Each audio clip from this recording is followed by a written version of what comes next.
Более 6 миллиардов рублей получит в этом году наша республика на реализацию национальных проектов. Сейчас заключаются дополнительные соглашения о предоставлении межбюджетных трансфертов из федерального бюджета. 10 подписаны, в планах еще 4, сообщил глава Коми, комментируя важные решения для региона.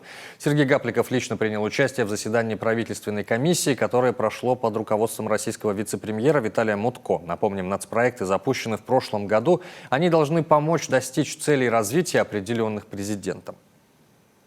Мы проинформировали коллег-губернаторов о подходах наших подходах правительства в дотациях на сбалансированность бюджета. С этого года начиная, дополнительно субъекты начнут получать очень серьезный ресурс. Вот в этом году это 590 миллиардов рублей. В следующем году 650 миллиардов. Это сверху тех межбюджетных трансфертов, которые мы даем. Мы будем выходить на снятие всех межбюджетных ограничений. Попытаемся, чтобы все эти деньги были расписаны на все 6 лет.